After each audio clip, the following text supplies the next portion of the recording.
जब भी जलसों में बैठा करो हुजूर के मंगते बन के बैठा करो। यहाँ बंदा जितना नीचा होकर बैठता उतना ज्यादा फैज लेकर के जाता है, वरना ये तो जलसा लोग मदीने से भी खाली हाथ आ जाते, हाँ वहां से भी खाली हाथ आ जाते, जिनका मकसद सिर्फ वहां जाके घूमना होता है वहां से भी लौट आते। इधर नहीं जाना है, कहाँ खोले हैं गेसू यार में खुशबू कहाँ तक है।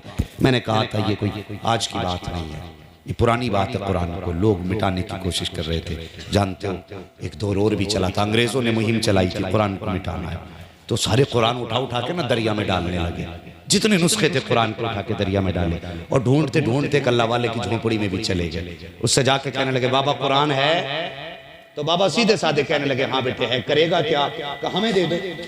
क्यों कि हमें जाके दरिया में डालना, क्या करोगे, कहा हमने ये अहद किया है कि हम कुरान जमीन से खत्म करेंगे। इतना सुना अल्लाह वाले को जलाल है, तो क्या सोच के निकला है, कहा जब नुस्खा ही नहीं होगा कुरान का तो कोई कुरान पढ़ने वाला कहां से आएगा।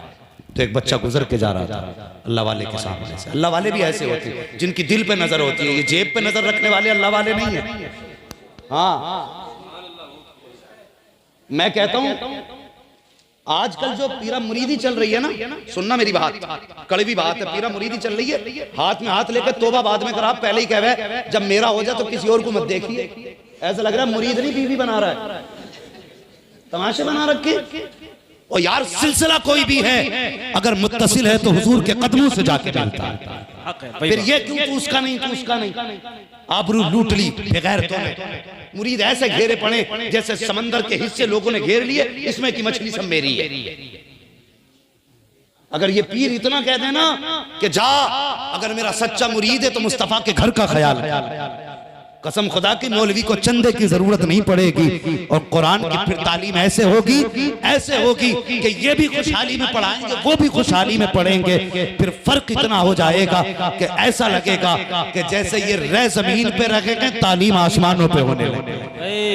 अगर इतना कह दिया तो पीर की जेब जो कट जाएगी। अल्लाह माफ करे, मैं किसी को गाली देने नहीं आया, बस समझिए अल्लाह वाले भी ऐसे जिनकी नजरें दिल पे होती। बच्चे को बुलाया, इधर आ बेटे, किधर जा रहा है, अम्मा ने सामान मंगाया था दुकान से लेकर आया हूं। कहा बेटे कभी मदरसे गया, कहने लगा कभी नहीं। कहने लगा देखो बेटे ये कुरान का नुस्खा लेने आए। बच्चे ने कहा क्यों, कहा ये इसलिए निकले हैं कुरान के नुस्खे ढूंढने कि ये कुरान खत्म करना चाहते हैं जमीन से। तो बच्चे ने मुस्कुरा के कहा कि तुम्हारी 7 पुश्तें तो खत्म हो सकती हैं, रब का कुरान खत्म नहीं हो सकता। ये बच्चे ने कहा था 7 पुश्तें खत्म हो सकती हैं, कुरान खत्म, कुरान खत्म। बोल क्यों नहीं रहे, पुलिस आ रही है, डर लग रहा है। कुरान खत्म नहीं होगा, नहीं हो सकता। बच्चे ने इतना कहा तो अल्लाह वाले ने कहा बेटे जरा इन्हें कुरान पढ़ के सुन। बच्चा कहने लगा हजरत मैं कभी मदरसे ही नहीं गया। तो अल्लाह वाले ने यूं निगाह डाली सर से लेके पैर तक, कहने लगे अब पढ़ के दिखा। अब बच्चे ने पहला पारा पढ़ा, दूसरा शुरू हो गया, तीसरा जब शुरू किया मौलाना बाबा कहने लगे बेटे जरा ठहर, बच्चे को रुकाया। उसके बाद कहने लगे अब बता ये नुस्खे तो उठा के ले जाके समंदर में डालेगा, ये जो सीने में कुरान है इसको कैसे निकालेगा, जो सीने के अंदर कुरान है उसको कैसे निकालेगा। तो अंग्रेज ने कहा था कि अगर कुरान मिटाने के लिए नुस्खे तलाश करने के लिए चप्पा चप्पा छानना पड़ा तो कोना कोना तलाश करेंगे, लेकिन कुरान नहीं छोड़ेंगे। का फिर सीने के कुरान का क्या करेगा, का अगर कुरान मिटाने के लिए सर काटने पड़े तो सर भी काटेंगे, कुरान नहीं छोड़ेंगे। अल्लाह वाले ने कहा था कितने सर काटोगे, का जितने हाफिज होंगे इतने सर काटेंगे। अल्लाह वाले ने कहा तुम काटो, कितने काटोगे, जिधर हम नजर डालते जाएंगे उस सीने में कुरान की दौलत उतारते जाएंगे। बाबा बाबा मसलके आला हजरत अल्लामा हम्माद साहिब किबला अल्लामा हम्माद मुरादाबादी, नारे तकबीर, नारे रिसालत। और कुरान की खिदमत करो, लग जाओ आज से कुरान की खिदमत में। ये जरूरी नहीं है आशिक वही हो जो खून दे, आशिक वो है जिसकी इस्लाम को जरूरत है वो दे, जिसकी इस्लाम को जरूरत है वो दे। मुजद्दिद अल-फसानी वहदानियत के तहफ्फुज़ के लिए पैदा किए गए, लेकिन मुजद्दिद आज़म इमाम अहमद रजा रिसालत के तहफ्फुज़ के लिए पैदा किए गए। मैंने कहा जिसकी जो जिम्मेदारी है वो अदा करे।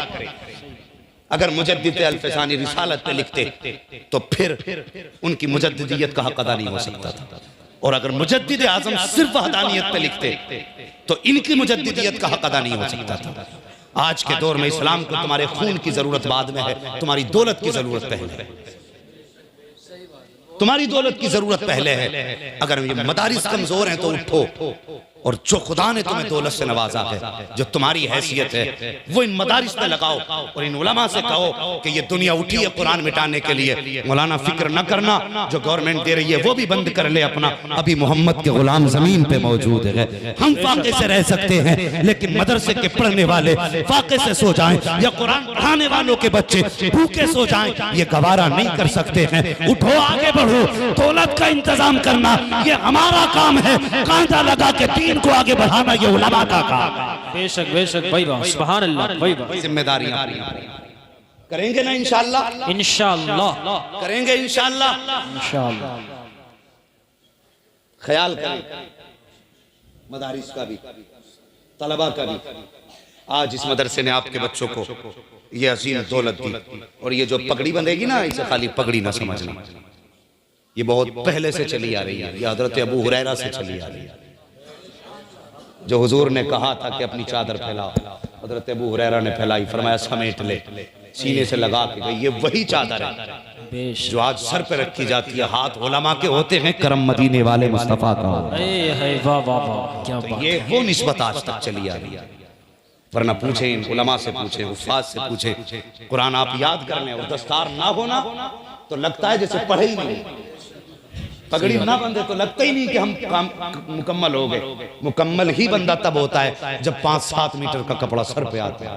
ये सिर्फ कपड़ा नहीं, मदीने वाले की अता होता है। आज अल्लाह ने वो दिन दिखाया है, आपके बेटे हाफिज बने हैं, कारी बने हैं। ये एहसान है आपकी नस्लों पे, इस मदरसे का, इस मदरसे का एहसान है आपकी नस्लों पे। और तलबा से गुजारिश करूंगा, अगर अपने बदन की खाल उतार के जूता बना करके असातिज़ा को उसका पहना भी दो ना, तब भी उनके एहसानात का हक अदा नहीं हो सकता। तुम भी ख्याल करना, मर जाना, कभी उस्ताद की गलियों के रास्ते ना भूलना, इनके घरों की गलियां ना भूलना।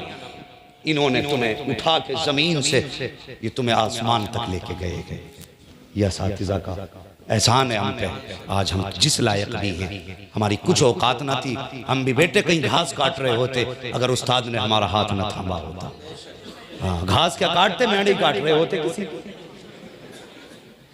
हाँ, आज अल्लाह का फजल है, दुनिया हाथ चूम रही है। ये इज्जत है हमारी वजह से ना, कोई औकात नहीं है हमारी। ये हमारे असातिज़ा की मेहनतें हैं, उनकी दुआएं हैं और उनकी कोशिशें हैं कि आज दुनिया इज्जत की निगाह से देख रही है। तो तलबा की जिम्मेदारी है असातिज़ा की इज्जत करें, और अवाम की जिम्मेदारी है कि वो मदरसे का ख्याल करें। है जी, तुमसे कुछ मांग सकता हूं मैं? मांग लूं? डर क्यों रहे हो? जायदाद थोड़ी मांग ली, बोले देने ही बैठे हो या कुछ लेने ही बैठे हो? इंशाअल्लाह दे के भी जाएंगे। बड़ी देर तक लंगर चलता रहा खाने का। जी, मैंने कहा अल्लाह इन मदरसों को सलामत रखे। जब पढ़ते रहे तब भी यही खिलाते रहे, आज पढ़ा रहे हैं तब भी यही खिला रहे। अल्लाह सलामत रखे। ये मदरसा बहुत वसी दस्तरखान है मेरे रसूल का, ये कभी छोटा नहीं होता। ये पढ़ने वालों को भी खिलाता है, पढ़ाने वालों को भी खिलाता है। कितने रख दे भाई? 16 बच्चे फारिग हुए।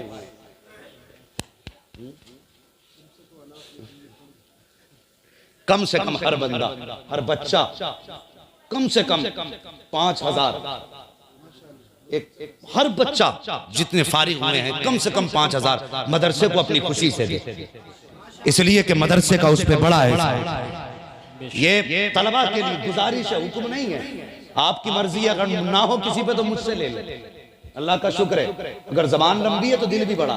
भाई वाह वाह वाह, सुभान अल्लाह भाई वाह। उसकी परवाह नहीं है, मगर हर बच्चा कम से कम 5000 रुपए फारिग होने वाले बच्चे थे। एक बच्चा 5000 दे, बाकी रह गई फिर उनके रिश्तेदारों की खुशियां, फिर उन लोगों की खुशियां जो हुजूर से मुलाकात की उम्मीद भी रखते हैं और यकीन भी रखते हैं। बेशक कि हुजूर अगर कब्र में आए और पूछे, बता जब कुरान पे पाबंदियां लग रही थी तूने क्या किया कुरान के लिए? कहना हुजूर बेटा तो न दे सका, कम से कम 10,000 में मुस्तफा आपके कुरान के लिए दे। बेशक बेशक। ये ख्याल करेंगे सारे लोग, इस चीज का ख्याल करें। बस मैं भी वो हाथ नहीं उठवाऊंगा ना पैसे लूंगा। अगर मैं पैसे लेने लगा ना तो ये फिर जल्द से ही खत्म कर लेंगे। कुछ लोग ये सोचते हैं ये लेके देख ले भैया, उठ के तो नहीं जाएगा कोई। चलिए ये तो तलबा के लिए था 5,000।